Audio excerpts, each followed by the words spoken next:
Olá, hoje vamos ter uma aula sobre o assunto yoga. Essa aula foi dada a pedido de um grande amigo meu, um dos alunos das nossas aulas, Saulo, do Ceará. Então vamos lá. Um número crescente de novos movimentos religiosos está se tornando popular em nosso tempo. A yoga e as meditações transcendentais são as mais conhecidas. Um dos fenômenos salientes dessas duas disciplinas é que elas treinam seus alunos para que se distraiam de todos os pensamentos e reflexões que passam por suas mentes. Aos praticantes da yoga e da meditação é prometido que o resultado natural desse tipo de prática lhes dará paz interior, acompanhada por um efeito positivo, aumentando a clareza do pensamento e bom sentido geral. No entanto, esse não é o único propósito desses movimentos. Por sua própria natureza, cada um contém em si a visão da relação do homem com o absoluto e com todo um mundo de ideias que o novato deve conhecer antes de embarcar nesse caminho. Os livros didáticos desses movimentos geralmente falam em uma linguagem projetada para atrair o coração do leitor ocidental. Sua literatura está embutida nas frases e introduções tiradas do Tanar, especialmente do Terrilim. Assim, a pessoa afunda muito na composição de ideias que os que estão por trás desses movimentos têm interesse em fornecer. No entanto, qualquer pessoa familiarizada com a história desses movimentos sabe que a yoga era originalmente uma religião ateísta. A yoga básica, polida na filosofia de Samkhya, atribuída a Kapila desde o século VI antes da Era Comum. Pode-se concluir, então, que o objetivo principal da yoga é alcançar o eu ou o espírito mais elevado, que são muitos. O Samkhya propõe uma infinita pluralidade de purusas, e esses são seres estáveis, imutáveis e eternos, cuja natureza consiste apenas em pura consciência. Assim, parece que o objetivo final da yoga e métodos semelhantes é alcançar a liberação para o indivíduo se ele for prometido a se unir ao eu total ou ao que é chamado de absoluto. Essa abordagem está em oposição direta e fundamental à crença judaica, no ser único, ser supremo que criou o mundo inteiro. Nunca nos ocorre pensar na possibilidade de uma união completa com o Todo-Poderoso, cuja presença é oculta de nossas visões limitadas. Nosso intuito é seguir suas ordens, agir de acordo com sua vontade. Será que a meditação transcendental pode ser separada da religião? Alguns argumentam que a meditação transcendental pode ser desligada da religião. Esse não é exatamente o problema. Por exemplo, o professor Hans Selye, em sua tradução ao seu livro, escreve: Minha teoria não depende ou se opõe a qualquer religião. No entanto, todo o livro é baseado no trabalho de Maharishi Mahesh Yogi. Nos livros desse último, é bastante claro que há um propósito religioso para a meditação transcendental, recomendada por ele e seu propósito, o Deus consciente. Portanto, qualquer pessoa que apoia a meditação transcendental e ao mesmo tempo se distancia de seus aspectos religiosos está, em minha opinião, enganando o público que carece de informações precisas. Além disso, uma vez que foi reconhecido que a meditação transcendental, aprendida com Maharishi Jeesh Yogi, é um movimento religioso, é imperativo examinar quais ideias religiosas são garantidas a partir desse movimento. Para examinar esse assunto, recorreremos ao livro mencionado acima, a seção intitulada Passos para a Encarnação Divina. A partir desse capítulo, fica bem claro que o Deus do Maharishi não é o Deus pessoal do povo judeu. E fica claro que o Deus pessoal do Maharishi não é eterno e, portanto, não se conforma com a visão judaica do Deus eterno. O pessimismo no pensamento índio da Índia se opõe ao otimismo judaico. Enquanto a yoga e métodos semelhantes são internalizados na natureza, o judaísmo exige que, ao cumprir os mandamentos do Todo-Poderoso, tratemos a sociedade corretamente no sentido mais amplo, em ações e não apenas em pensamento. Em contraste com a meditação oriental, passiva e estéril, o judaísmo enfatiza a atividade dinâmica que dá frutos.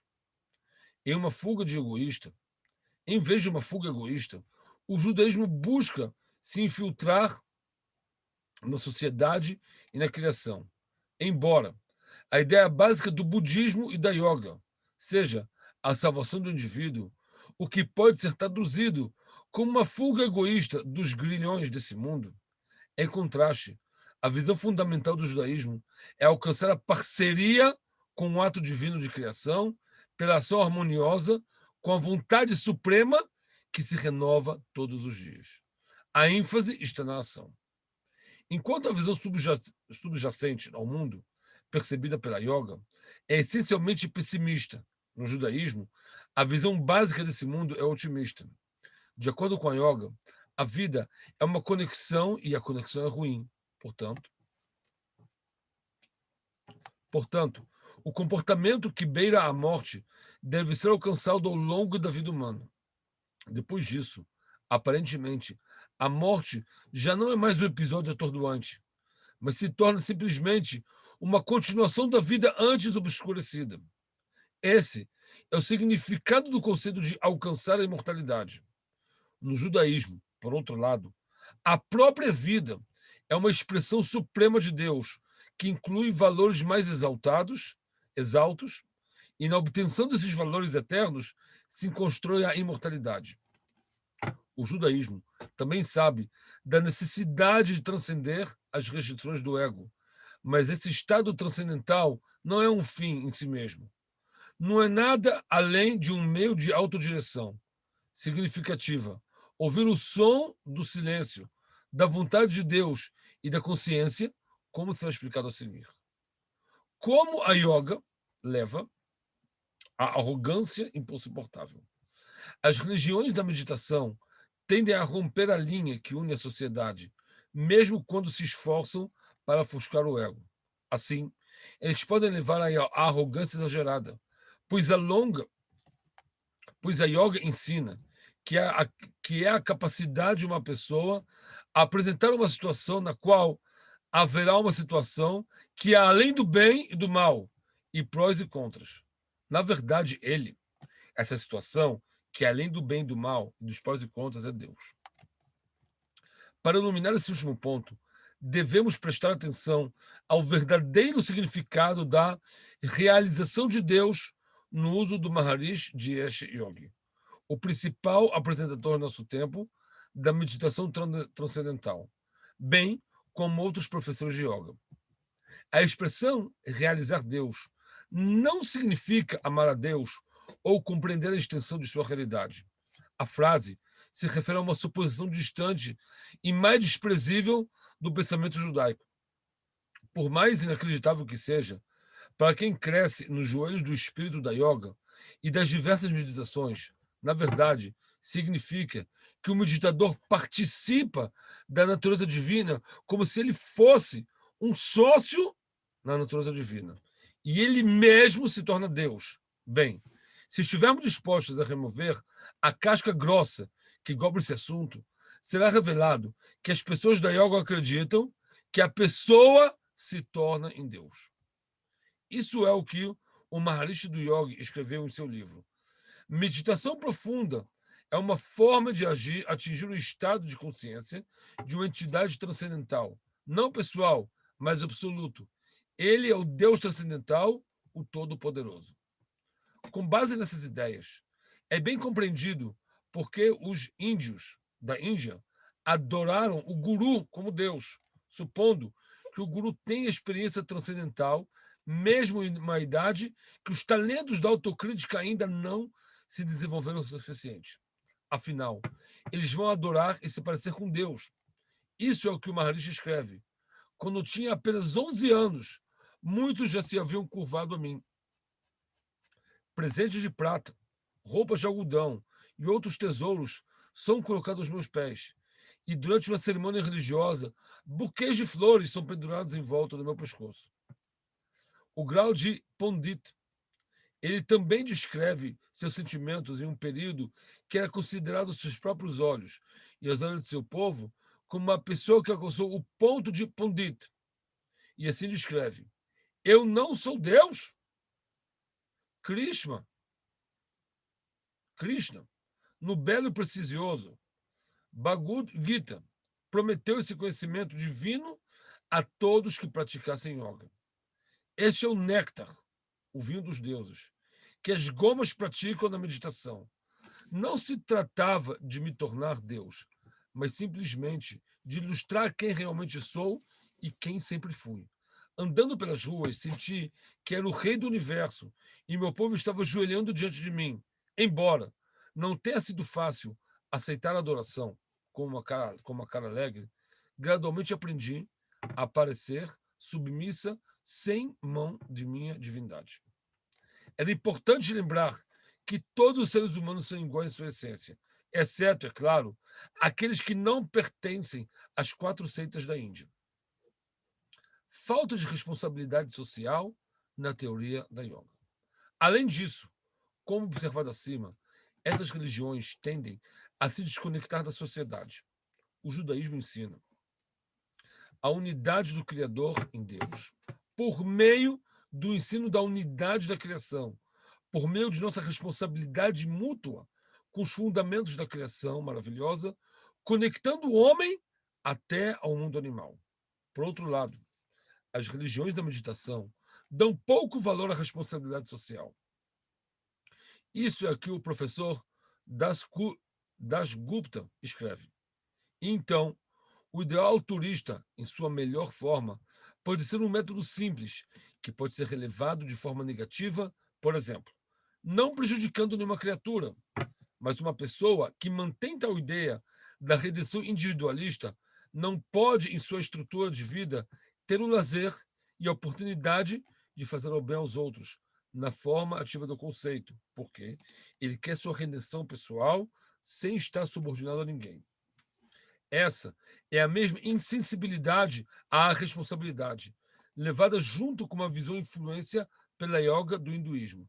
Isso permite, apesar de uma condição tão grande, que essa religião sobreviva. Por um lado, a religião hindu afirma que tudo, incluindo humanos, animais até pedras, ou com Brahman ou com o absoluto.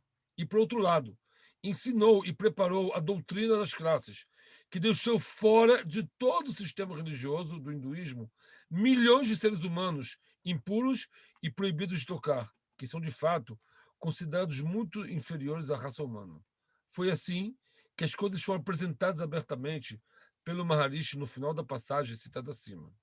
Essa contradição chegará a uma solução quando lembramos que a ideia da identidade é explorada para um propósito egoísta, chamado de redenção pessoal ou imortalidade, ou seja, afastando a pessoa e desconectando ela de qualquer vínculo, de qualquer coisa que seja. Yoga educa o fatalismo. Além disso, a yoga coloca no universo uma lei imutável do karma. Esse é o nome de uma lei que impõe nas crenças da necessidade do destino e do preconceito. Tudo e toda ocorrência no mundo é uma sequência infinita de renascimentos. Essa cadeia de karma é rompida apenas quando se atinge a identidade total, a sincronização total com o absoluto. Ou seja, eles não respeitam a posição de Deus infinito e do ser humano em ser infinitos. O judaísmo ensina, em total contraste com essa ideia, que o homem é livre em qualquer momento de sua vida, em qualquer estado de desenvolvimento ele pode se encontrar. O poder de escolha para fazer o bem, de melhorar os próprios caminhos e de voltar ao caminho do bem e da vida, existe nele para sempre. Então, surge a pergunta: como as ideias da yoga e da meditação transcendental podem levar à imortalidade. Além do fato que a alegação ou desculpa de que o homem pode ser Deus é ridícula, essa ideia também pode levar diretamente e frequentemente à imortalidade. Anthony Campbell deixou claro esse ponto em seu livro Sete Estados da Consciência. E assim ele escreve: no entanto, a essência disso pode ser apresentada de uma forma simples. O Bhagavad Gita coloca dessa forma: o único que está unido a Deus e conhece a verdade dirá: eu não ajo, nem à vista, nem ao ouvir, nem ao tato, ao cheiro, ao comer ou andar, ao dormir e respirar, deixando as coisas fluírem livremente, mesmo fechando e abrindo os olhos. Ele está simplesmente aderindo ao fato que os sentidos estão agindo por meio do objetivo dos sentidos, fora de controle, como querem. Depois de estar no comentário do Maharishi sobre essa passagem, Campbell levanta a seguinte questão: parece que essa concepção de liberdade levanta dificuldades no ponto de vista moral. Se eu não sou a criatura de minhas ações, não é a sequência mais natural pela qual que eu também não sou responsável e tenho permissão para fazer o que eu quero? O Maharishi não prega isso como hedonismo e a responsabilidade? A imagem flutuante e ascendente é de uma consciência cósmica que desfruta de uma glorificação constante que é estimulada, como veremos, pela inspiração da ereção do Sutra. Sutra é um livro indiano inteiramente dedicado ao prazer dos sentidos. Campbell, deve-se notar, embora tente defender a meditação transcendental, não dá uma resposta clara e exata a essa pergunta. Por quê? Porque o motivo é claro. Pois isso quebra e destrói todos os alicerces nos quais a yoga e as devidas meditações se apoiam. Na verdade, é uma forma de comportamento familiar chamada Anubhavga. Apesar dos perigos causados, é considerado seguro, em certas situações, erguer alicerces subconscientes reprimidos em seu material escuro e sujo para mantê-los afastados. Além disso, mesmo sem despertar intencionalmente o desperdício do subconsciente, a prática da yoga, às vezes, leva a fuga de cérebros de qualquer tipo de pensamento a um estado mental muito perigoso, pois, na mente vazia, podem surgir pinturas, imaginações poderosas do subconsciente, que aparentemente possuem energia atômica. Essas forças podem levar uma pessoa a um comportamento que, em situações comuns, nunca terá ocorrido a ele encorajar e que pode ser lamentado todos os dias de sua vida. A literatura oriental tem muito a dizer sobre esses perigos que podem acompanhar o despertar do Kundalini. Meditação e judaísmo. A questão é a seguinte: o judaísmo, por sua vez, não acredita na meditação, na imersão da contemplação? A resposta é: claro que o judaísmo acredita nisso. Também no judaísmo procuramos, como primeiro passo, levar a alma a um estado de paz e tranquilidade. Essa é a razão pela qual Shabat é tão sagrado e certos trabalhos são proibidos. Isso nos dá a oportunidade de cativar nossos pensamentos para Deus e para o conteúdo superior. Meditar sobre a divindade definitivamente requer paz de espírito, pois apenas em um estado de paz os pensamentos e ensinamentos podem se dirigir de forma livre para Deus. Em qualquer caso, como observamos, essa paz no judaísmo não tem propósito em si mesma. Quando essa paz interior é alcançada, não nos esforçamos para nos esvaziar de todo o pensamento, pois, muito pelo contrário, procuramos preencher nossas mentes e corações com as obras das maravilhas de Deus, conforme são apresentadas para a glória da criação: estrela, planeta, sol, lua, montanha, vale, árvore, plantação, os pássaros e animais. Estamos constantemente buscando a consciência da maior obra de Deus na sua história, para observar constantemente sua providência, como ele levanta o humilde do pó e humilha os arrogantes, como sua própria providência envolve todas as criaturas e suas impressões são evidentes na história da humanidade em geral e na história do povo de Israel em particular. E tentamos pensar e meditar dia e noite nas justas sagradas leis da Torá que o Todo-Poderoso nos deu, leis que gravamos em nossos corações e afetam e atingem todas as nossas ações. Todos esses pensamentos, quando colocados juntos, instalam com confiança em nosso sentimento o mais profundo amor ao Criador e nos levam a cumprir sua vontade, seu desejo com motivação e perfeita e verdadeira. A expressão básica da educação judaica é fornecer ao jovem, ao praticante, uma experiência completa e abrangente com a cultura da Torá, dos profetas e das Escrituras. O poderoso e refinado ato de Deus, no qual essas Escrituras equipam o Yehudi, lhe dará um material suficiente para meditar por toda a vida. Nenhum homem jamais recebeu um tesouro da vida e da alma mais maduro do que o Tanakh. Nenhum outro escrito aborda, se é o que faz, o valor espiritual dessa literatura. Foi essa literatura que forneceu a forma básica que veio a moldar, nos anos da educação, o padrão de caráter do adolescente judeu. É ela que fortalece todas as boas qualidades emergentes da criança e permanece para sempre como a verdadeira fonte de seu entusiasmo. Somente no estágio posterior da educação, quando o caráter básico foi moldado, as disciplinas mais intelectuais são ensinadas, a saber a Mishnah, o Talmud e etc. Se alguém ignorar esse método gradual, delineado para o desenvolvimento saudável do personagem, a perda para esse desenvolvimento é enorme. A essência do contraste. Nossos livros enfatizam em cada página a vontade de Deus ou descrevem passagens memoráveis às ações dos seres humanos que agiram de acordo com essa vontade ou que contrariam ela. O fato que também mostra a vontade divina, pois a pessoa cedo ou tarde receberá seu castigo, sua punição. Nesse ponto, chegamos à essência do contraste entre o judaísmo e as religiões pagãs recentemente citadas. As religiões veem Deus como uma realidade definida e, portanto, se esforçam para se afundir a ela. O judaísmo não descreve a natureza de Deus de forma alguma, pois Moshe nos ordenou, Dvarim, capítulo 4, versículo 12, a voz das coisas que você ouve e a imagem que você não vê, senão a voz.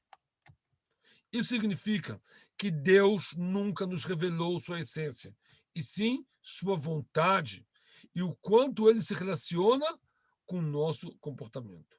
Podemos, portanto, apenas aderir à sua vontade, guardando suas leis com amor.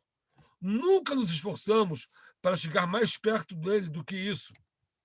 Na verdade, do ponto de vista judaico, qualquer pessoa que tente se esforçar por uma proximidade